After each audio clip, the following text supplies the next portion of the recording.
من علم فيه وتعلم من أكرمه فهو مكرم وجزاء الحسنى إحسان. طبتم يا أهل القرآن. السلام علیکم ورحمۃ اللہ وبرکاتہ. اعوذ باللہ من الشیطان الرجیم. بسم اللہ الرحمن الرحیم. لقد انزلنا الیکم کتابا فیہ ذکرکم افلا تعقلون. صدق اللہ العظیم. رب اشرح لی صدری ویسر لی امری واحلل عقدۃ من لسانی یفقہوا قولی. رب یسر ولا تعسر وتمم بالخیر. آمین یا رب العالمین. سورۃ الانبیاء کی ایک آیت میں نے آپ کے سامنے تلاوت کی ہے. ٹیکسٹ آپ نے سن لیا کہ لقد انزلنا الیکم کتابا فیہ ذکرکم. ترجمہ کچھ یوں ہے کہ اللہ تعالیٰ ارشاد فرما رہے ہیں کہ یقیناً ہم نے تمہاری طرف ایک ایسی کتاب نازل کی ہے جس میں تمہارا ذکر ہے. ذکر کے معنی اگر عام جو ہم اردو میں استعمال کرتے ہیں ذکر وہ لیے جائیں جیسے ہم ایک دوسرے کا ذکر کرتے ہیں اور اس لفظ کو استعمال کرتے ہیں کہ اس جگہ پر تمہارا ذکر ہوا، تو قرآن مجید میں میرا آپ کا ہم سب کا ذکر ہے.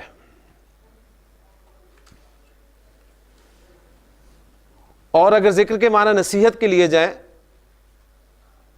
جیسے کہ وَلَقَدْ يَسَّرْنَا الْقُرْآنَ لِلذِّكْرِ کے حوالے سے بات ہو چکی ہے، تو اس وقت اس کا ترجمہ کچھ یوں بنے گا کہ یقیناً ہم نے تمہاری طرف ایک ایسی کتاب نازل کی ہے جس میں تمہارے لیے نصیحت ہے. تو یہ دونوں باتیں ہی یا دونوں مفہوم جو ہیں وہ بالکل سمجھ میں آتے ہیں کہ یقیناً قرآن مجید ایک ایسی کتاب ہے جس میں ہمارے لیے نصیحت ہے، میرے لیے، آپ کے لیے، ہم سب کے لیے. اور قرآن مجید ایک ایسی کتاب ہے جس میں میرا آپ کا ہم سب کا ذکر ہے. اور قرآن مجید میں میرا آپ کا ہم سب کا ذکر کہاں ہے، اس کی ایک ایگزامپل کل ہم نے یہاں پر دیکھی تھی سورۃ الحاقہ اور سورۃ الانشقاق کی آیات کے حوالے سے کہ وہ کس کا ذکر ہے. وہ میرا آپ کا ہم سب کا ہی ذکر ہے اور یقیناً وہ ہمارے لیے نصیحت بھی ہے. اب ہمیں اپنا ذکر دیکھنا ہے کہ ہمارا ذکر ہے کہاں. اس کے لیے ہمیں کیا چاہیے؟ ہمیں ظاہر بات ہے اس قرآن مجید کی، اللہ کے اس کلام کی زبان جو ہے وہ سیکھنی پڑے گی. یہ جو نوٹس بورڈ آپ کا لگا ہوا ہے اس پہ جو مختلف نوٹسز لگے ہوتے ہیں وہ کس کے لیے ہیں؟ آپ کے لیے. یقیناً ان میں آپ کا ہی ذکر ہوا ہے. اگر وہ تمام نوٹسز عربی زبان میں لگا دیے جائیں تو بتائیں آپ کیا کریں گے؟ آپ اس کو ٹرانسلیٹ کرنے کی کوشش کریں گے، کروانے کی کوشش کریں گے بلکہ پہلے تو کہ جی اس کا ترجمہ ہمیں بتا دیں، کیونکہ یہ ہمارے متعلق ہی ہے، اس میں ہمارے لیے کوئی نہ کوئی نصیحت ہے. آپ اسے ٹرانسلیٹ کروائیں گے، ایک دفعہ کروائیں گے، 2 دفعہ کروائیں گے، 3 دفعہ کروائیں گے، پھر آپ خود سوچیں گے کہ بار بار اچھا نہیں لگتا تو کیوں نہ میں اس زبان کو ہی سیکھ لوں تاکہ وہ جو میرے لیے اس میں انسٹرکشنز ہیں وہ میں خود اس نوٹس بورڈ سے پڑھ کر حاصل کر سکوں. تو اسی لیے قرآن مجید میں جو میرا آپ کا ہم سب کا ذکر ہے اس کے لیے یا ہمارے لیے ذکر ہے، ہمارے لیے نصیحت ہے، ہمارے لیے ہدایات ہیں، اس کے لیے ہمیں اس قرآن کی زبان کو سیکھنا جو ہے وہ ضروری ہے. اور اس کے لیے ہم کوشش کر رہے ہیں، اللہ تعالیٰ سے دعا کر رہے ہیں کہ اللہ ہمارے لیے آسانی فرما اور ہمارے لیے مشکل نہ فرما.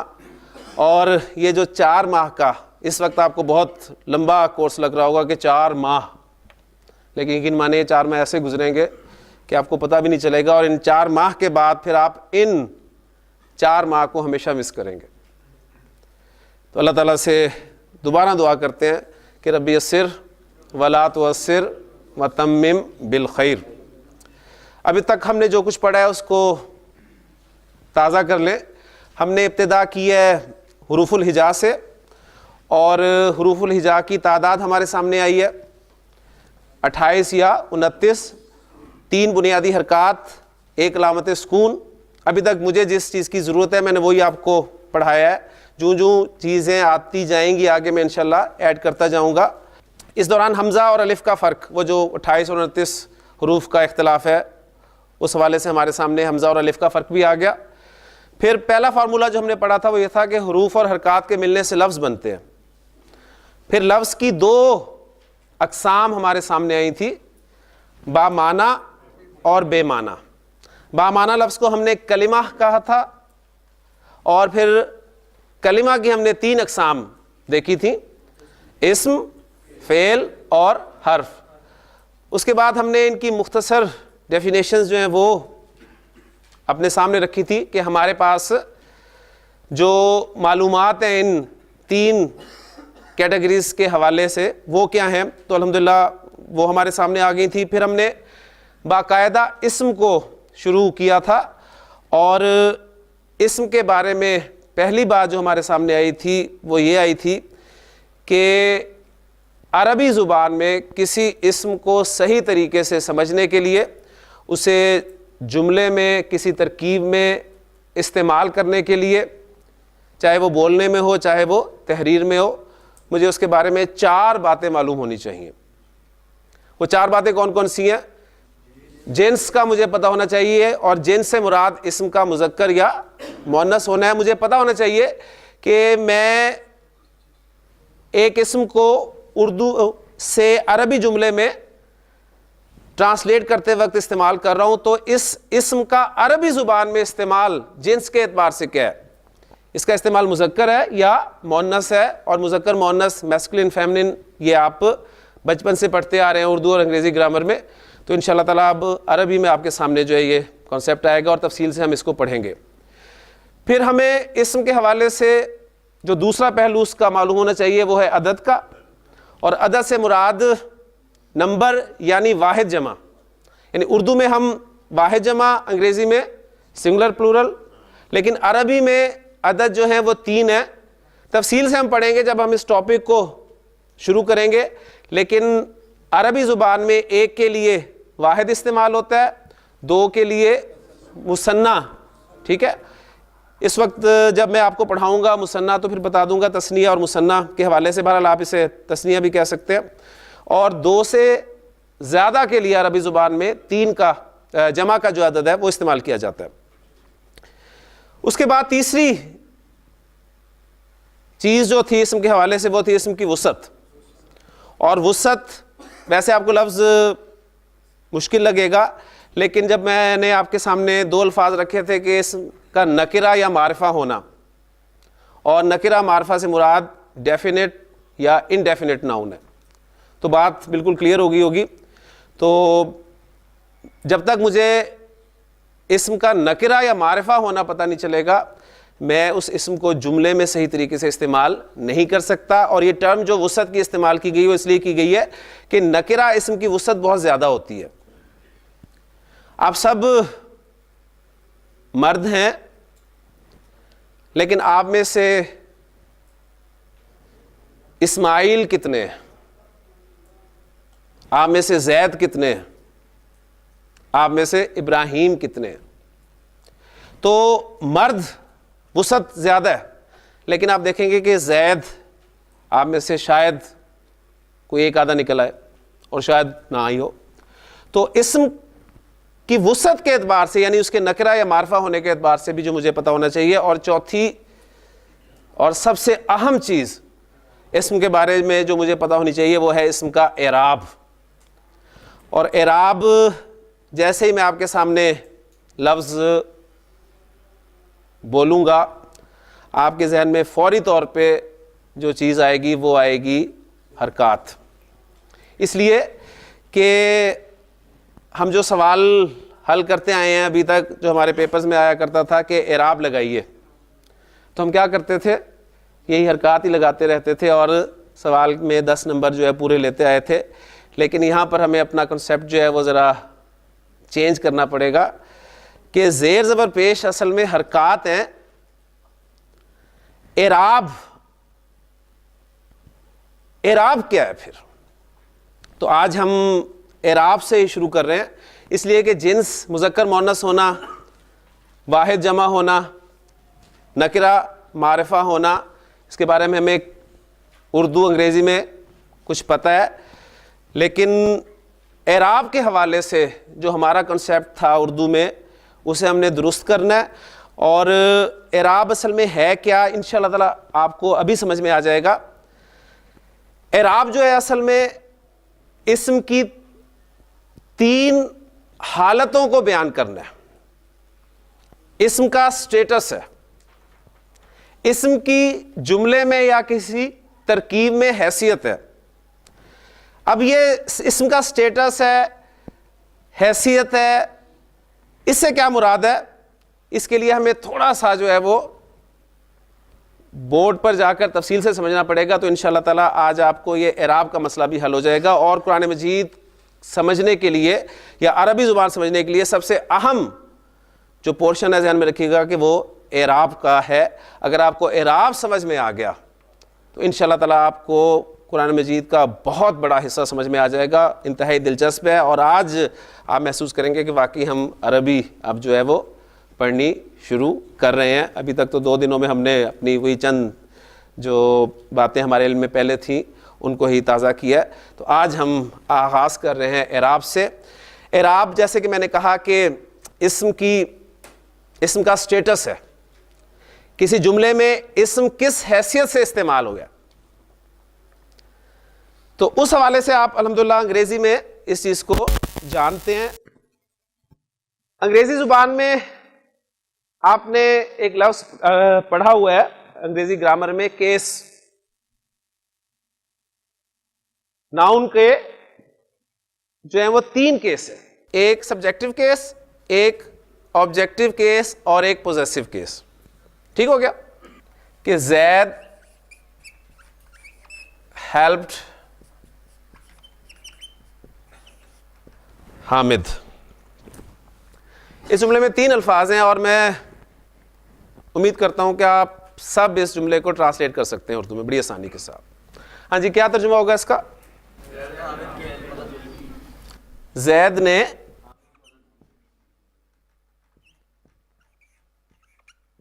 حامد کی مدد کی.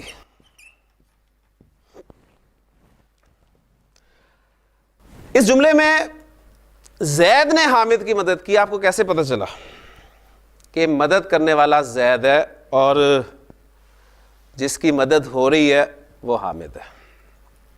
کیسے پتہ چلا آپ کو؟ کام کرنے والا زید ہے. کیسے پتہ چلا زید کام کر رہا ہے؟ آپ کو نظر آ رہا ہے کام کرتا ہوا وہ؟ آپ کو فارمیٹ نے بتایا,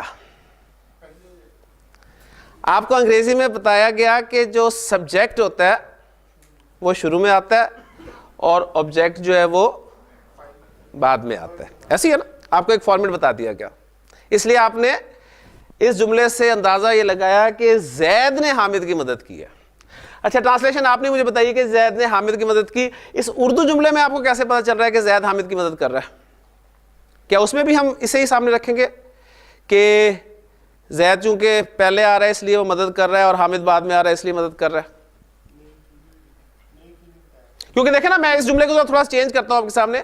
میں کہتا ہوں حامد کی زید نے مدد کی, میں نے ان کی جگہ تبدیل کر دی نا, لیکن مفہوم وہی رہا. اردو میں کیا بتایا؟ زید کا اردو میں فاعل ہونا کیسے پتہ چل رہا ہے آپ کو؟ نے آپ نے دیکھا کہ اردو میں فاعل اس کے ساتھ ہم عام طور پر نے کا لفظ لگاتے ہیں. ٹھیک ہو گیا نا؟ کلیئر بات سمجھ رہے ہیں نا؟ اچھا اب میں ذرا دوبارہ انگریزی جملے کی طرف آتا ہوں اور وہ جو دو اسما میں نے استعمال کیے ہیں زید اور حامد ان کی جگہیں تبدیل کرتا ہوں. میں کہتا ہوں حامد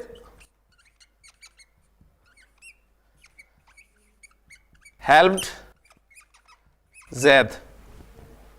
ترجمہ لکھوائیں ذرا اس کا. حامد نے زید کی مدد کی. تو جو بات ہم نے دیکھی تھی وہ بالکل ایسے ہی ہے کہ انگریزی میں ہم نے دیکھا ہے جو پہلے آتا ہے وہ سبجیکٹ ہوتا ہے اور جو بعد میں آتا ہے وہ آبجیکٹ فارمیٹ ہمیں بتا رہا ہے.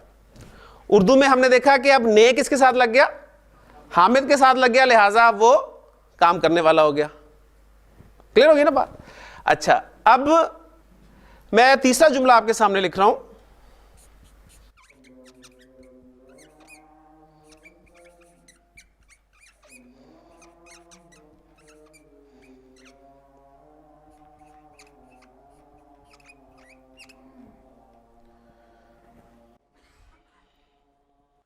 تیسرا جملہ میں نے آپ کے سامنے لکھا حامد ہیلپ زید's brother. ہاں جی ترجمہ لکھوائیں ذرا اس کا. حامد نے زید کے بھائی کی مدد کی. اب اس جملے میں آپ کو پتہ چل رہا ہے کہ مدد کون کر رہا ہے؟ حامد. کس کی مدد ہو رہی ہے؟ زید کی ہو رہی ہے. یعنی آبجیکٹ کیا زید ہے؟ نو. کلیئر ہے نا؟ الحمدللہ یہ چیزیں آپ کے علم میں آ گئیں. اچھا اب دیکھیں اس میں جو اردو میں 3 جملے آئے ہیں, انگریزی میں 3 جملے آئے ہیں, ان میں جو 2 اسما ہم نے استعمال کیے ہیں زید اور حامد, ان میں پہلے زید کو لے لیں. زید, زید اور زید. مجھے بتائیں کیا ان تینوں جملوں میں زید کے معنی میں کوئی فرق پڑا ہے؟ زید کے معنی اس جملے میں کیا تھے؟ زید کے. اس جملے میں زید, اس جملے میں زید. زید کے معنی میں تو کوئی تبدیلی نہیں آئی نا. اور کیا زید کی شکل تبدیل ہوئی ہے؟ زید کی شکل, زید کی شکل جو لفظی آپ کو نظر آ رہی ہے شکلن نہیں ہوئی نا, وہ بھی چینج نہیں ہوئی. یعنی نہ معنی تبدیل ہوئے نہ شکل تبدیل ہوئی, لیکن کچھ نہ کچھ تبدیل ضرور ہوا ہے. کیا؟ زید کا سٹیٹس چینج ہوا ہے. پہلے جملے میں زید فاعل کی حیثیت سے آ رہا تھا, دوسرے میں وہ مفعول کی حیثیت سے آ رہا تھا, تیسرے میں وہ نہ فاعل ہے نہ مفعول ہے بلکہ اضافی طور پہ استعمال ہے, ضمنی طور پہ استعمال ہوئے. ایسے ہی ہے نا؟ اچھا اب اسی طرح حامد کو لے لیں. حامد تینوں جملوں میں اس کے معنی میں کوئی تبدیلی ہوئی ہے؟ حامد کے معنی حامد ہی رہے, لیکن حامد کا سٹیٹس چینج ہوا ہے. پہلے جملے میں حامد مفعول تھا, دوسرے جملے میں حامد فاعل بنا, اور تیسرے جملے میں بھی حامد فاعل ہی ہے. ایسے ہی ہے نا؟ سیم آپ دیکھ لیں انگریزی میں ایگزامپل جو آپ کے سامنے رکھی ہیں. زید, زید, زید. کوئی زید کی شکل میں یا زید کے معنی میں تبدیلی نہیں آ رہی, لیکن زید کا سٹیٹس چینج ہو رہا ہے. بات سمجھ رہے ہیں نا؟ اچھا اب دیکھیں عربی زبان میں دلچسپ بات اب میں آپ کو بتانے لگا ہوں. انگریزی میں آپ نے بتایا جی فارمیٹ, ہمیں ترتیب بتا رہی ہے کہ جی سبجیکٹ پہلے آبجیکٹ بعد میں. اردو میں آپ نے کسی حرف کو نشانی کے طور پہ رکھ لیا کہ اچھا جی نے کا لفظ جو ہے وہ فاعل کے ساتھ لگتا ہے. ایسے ہی ہے نا؟ اب عربی میں دیکھیں, عربی کی دلچسپ ترین بات کہ عربی زبان میں نہ تو نے کے لیے کوئی لفظ ہے, نہ کی کے لیے کوئی لفظ ہے, نہ کے لیے کوئی لفظ ہے, اور نہ ہی ترتیب اہمیت رکھتی ہے. فالو کر رہے ہیں نا؟ اردو میں کیا آپ نے کچھ حروف علامت کے طور پہ مخصوص کر لیے کہ اچھا جی اس لفظ کے ساتھ اگر یہ لفظ یا حرف لگا ہوگا تو یہ پتہ چل رہا ہے کام کر رہا ہے, اور اس کے ساتھ یہ لگا ہوا ہے تو پتہ چل رہا ہے اس پر کام ہو رہا ہے. انگریزی میں آپ کو ترتیب نے بتا دیا. اب عربی میں نہ تو ترتیب ہے اور نہ ہی نے اور کو کا کے جیسے کوئی الفاظ ہیں. تو اب ہمیں عربی میں کیسے پتہ چلے گا کہ یہ فاعل ہے اور یہ مفعول ہے، اور یہ نہ فاعل ہے اور نہ یہ مفعول ہے. یہ ہمیں پتہ چلے گا اسم کے اعراب سے. اب دیکھیں اعراب آپ نے سیکھ لیا سمجھ لیں، اس لیے کہ ابھی میں آپ کے سامنے ان تینوں جملوں کی عربی میں ٹرانسلیشن رکھ رہا ہوں. آپ کا دماغ فوری طور پہ کام کرے گا، آپ کہیں گے اچھا اتنی سی بات تھی. پہلا جملہ زید نے حامد کی مدد کی، اس کو میں عربی میں ٹرانسلیٹ کر رہا ہوں. ابھی صرف میں اعراب سمجھا رہا ہوں، آپ کو فعل نہیں پڑھا رہا.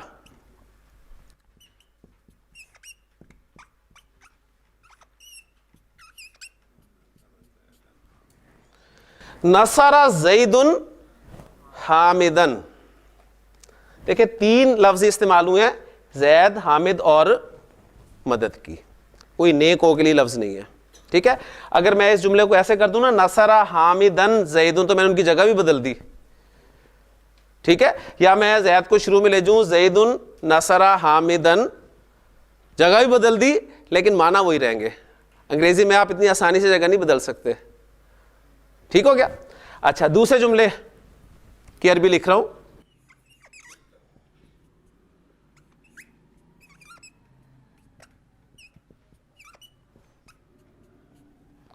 نصر حامد زیدن. اب آپ کا دماغ جو ہے وہ چلنے لگ گیا ہوگا، آپ نے ایک پکچر بنا لی کہ اچھا یہ کون سٹیٹس جو ہے وہ بدل رہا ہے، کس چیز سے اس اسم کا سٹیٹس بدلا جا رہا ہے. اندازہ ہو رہا ہے نا، اندازہ ہو رہا ہے نا. اچھا اب دیکھیں تیسرے جملے کو ٹرانسلیٹ کر رہا ہوں.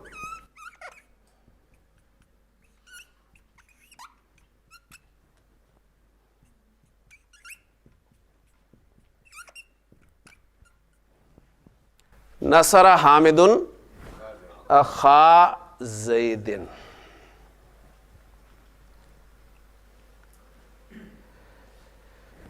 تو اعراب کی ڈیفینیشن پہلے سمجھ لیں، یعنی یہ پہلے میں نے آپ کو بتا دیا کہ اعراب کا ہمیں فائدہ کیا ہوگا. اعراب کی ڈیفینیشن یہ بالکل سادہ سی ہے کہ معنی کی تبدیلی کے بغیر، وہ جو میں نے ایگزامپل دی، معنی کی تبدیلی کے بغیر اسم کی حالت، ٹھیک ہے، اسم کی حالت کی تبدیلی جو ہے وہ اعراب کہلاتی ہے سمپلی. تو زیر زبر پیش، اس سے آپ نے بالکل دھوکہ نہیں کھانا، چونکہ اردو میں ان زیر زبر پیش کو ہی اعراب کہہ دیا جاتا ہے، لہٰذا یہ بات عربی سیکھنے میں سب سے بڑی رکاوٹ بنتی ہے. اس لیے اس کنسیپٹ کو کلیئر کر دیں کہ زیر زبر پیش حرکات ہیں اور چیز ہے، اعراب اور چیز ہے. اعراب کیا ہے؟ اعراب سے مراد اسم کی تین حالتیں ہیں.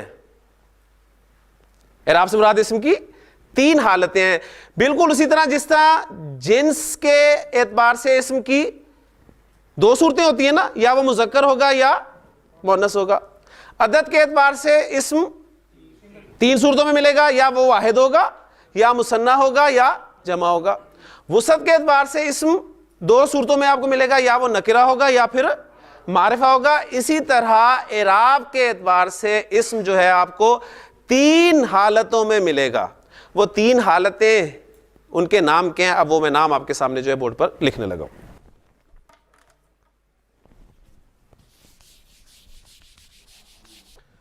اسم اعراب کے اعتبار سے یا تو آپ کو حالت رفع میں ملے گا، یا پھر وہ آپ کو حالت نصب میں ملے گا، یا پھر وہ آپ کو حالت جر میں ملے گا. اسم کے حالت رفع میں ہونے کی کون کون سی وجوہات ہو سکتی ہیں؟ کب کب اسم حالت رفع میں ہوتا ہے، کب کب حالت نصب میں ہوتا ہے، اور کب کب حالت جر میں ہوتا ہے.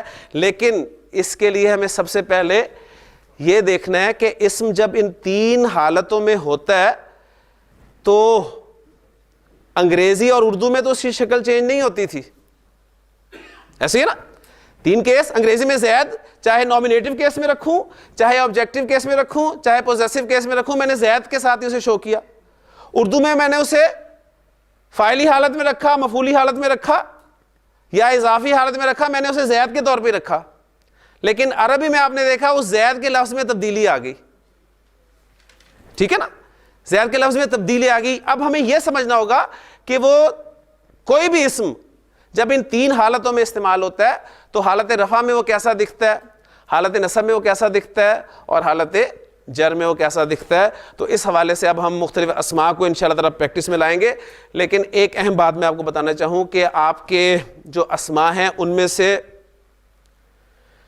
2%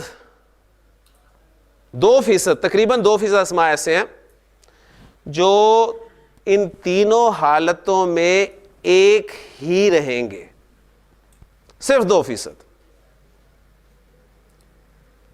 ٹھیک ہے, بالکل اسی طرح جس طرح زید میں آپ سے جیسے اردو میں پوچھتا ہوں جی زید فاعلی حالت میں کیسے لکھتے ہیں, آپ کہیں گے زید. میں کہوں زید مفعولی حالت میں کیسے لکھتے ہیں, آپ کہیں گے زید. میں کہوں زید کو اضافی حالت میں کیسے لکھتے ہیں, آپ کہیں گے زید. تو عربی میں تقریباً 2% اسماء ایسے ہیں جو تینوں حالتوں میں ہم ایک ہی طرح شو کریں گے. لیکن باقی کتنے بچے؟ 98%. 98% اسماء جو ہیں عربی زبان میں, اس میں سے آپ یہ کہہ لیں کہ تقریباً 85% اسماء جو ہیں وہ تینوں حالتوں میں الگ الگ شکل اختیار کریں گے. جیسے کہ ایگزامپل آپ کے سامنے زید کی آ گئی. وہ زید کی جو شکلیں تھیں ذرا سامنے رکھیں. زید, اس پہ میں نے 2 پیش ڈالے تھے, زیدن. حالت نصب میں زید جو ہے وہ 2 زبر اور 1 الف کے ساتھ شو کیا جائے گا, اور حالت جر میں زید 2 زیر کے ساتھ شو کیا جائے گا. تو بتائیں 3 حالتوں میں 3 شکلیں ہو گئیں کہ نہیں ہوگی؟ 3 شکلیں ہوگی نا. لیکن کوئی تبدیلی اتنی بڑی تبدیلی نہیں ہے, اتنی مشکل تبدیلی نہیں ہے کہ پورا لفظ ہی چینج ہو گیا ہو. وہ تبدیلی کہاں پر آئی ہے؟ اسم کے آخری حصے میں آئی ہے, اس اسم کے آخری حصے میں آئی ہے. اور یہ 2 پیش, 2 زبر اور 2 زیر, میں نے آپ کو حرکات جو بتائی تھی بنیادی وہ زیر زبر پیش بتائی تھی نا. تو اب میں نے ان حرکات کو ڈبل کر کے لکھ دیا یہاں پر. تو یہ جو ڈبل حرکت ہے, چاہے وہ پیش ہو, چاہے وہ زبر ہو, چاہے وہ زیر ہو, ڈبل حرکت جو ہے یہ تنوین کہلاتی ہے. اس کو کیا کہتے ہیں؟ تنوین. آپ جانتے ہیں الحمدللہ آج ہمیں ضرورت پڑی تھی تنوین کی, تو آپ کے سامنے آ گئی. اور تنوین اصل میں کیا ہے؟ تنوین اصل میں لفظ کے آخر میں آنے والی نون ساکن کی آواز ہے. تنوین کیسا کہتے ہیں؟ نون ساکن کی آواز جو لفظ کے آخر میں آتی ہے. دیکھیں میں اس لفظ کو بول رہا ہوں زیدن, اینڈ پہ کیا آ رہا ہے؟ نون ساکن. میں اس لفظ کو بول رہا ہوں زیدن, آخر میں کیا آ رہا ہے؟ نون ساکن. میں اس لفظ کو بول رہا ہوں زیدن, آخر میں کیا آ رہا ہے؟ نون ساکن. تو زیدن اسم کی حالت رفع ہے, زیدن اسم کی حالت نصب ہے, اور زیدن اسم کی حالت جر ہے. اب دیکھیں یہاں پر اتنی اہم چیز آپ کے سامنے میں رکھنا چاہ رہا ہوں, اور اس پہ اس کے بعد ہم اس بات کو یہاں پر ختم کرتے ہیں. کل انشاءاللہ تعالی شروع کریں گے کہ ہم نے اصل میں غور نہیں کیا کبھی. آپ جب کلمہ پڑھتے ہیں تو ہمارا کلمہ کیا ہے؟ لا الہ الا اللہ محمد رسول اللہ. ٹھیک ہے, آپ محمدن پڑھتے ہیں. جب آپ کلمہ شہادت پڑھتے ہیں تو کیا پڑھتے ہیں؟ اشہدو ان محمدن. اور جب آپ درود شریف پڑھتے ہیں تو کیا کہتے ہیں؟ اللہم صلی علی محمدن. مجھے بتائیں کیا اس محمد کے معنی میں تینوں جگہ پر تبدیلی آتی ہے؟ محمد صلی اللہ علیہ وسلم کلمہ میں بھی وہی معنی ہے, کلمہ شہادت یا اذان میں بھی وہی معنی ہے, درود شریف میں بھی وہی معنی ہے. اسم کے معنی میں تبدیلی نہیں آئی, لیکن اسم کا سٹیٹس تبدیل ہوا ہے, حالت تبدیل ہوئی ہے. اور تینوں جملوں میں آپ دیکھ لیں کوئی فعل بھی نہیں استعمال کہ آپ کہیں گے پہلے میں فاعل آ گیا دوسرے مفعول آ گیا. تو اس سے پتہ چلا کہ اسم جو مختلف اعرابی حالتوں میں ہوگا اس کی ایک سے زائد وجوہات ہو سکتی ہیں. تفصیل سے انشاءاللہ تعالی یہیں سے سبق کو ہم کل شروع کریں گے. تو آج آپ نے محسوس کیا ہوگا کہ آج عربی الحمدللہ شروع ہو گئی ہے ہماری, تو انشاءاللہ تعالی اسی طرح ہم آہستہ آہستہ لے کے اس کو چلیں گے. سبحانک اللہم و بحمدک, اشہدو ان لا الہ الا انت, استغفرک و اتوب الیک. من علم فيه وتعلم من أكرمه فهو مكرم وجزاء الحسنى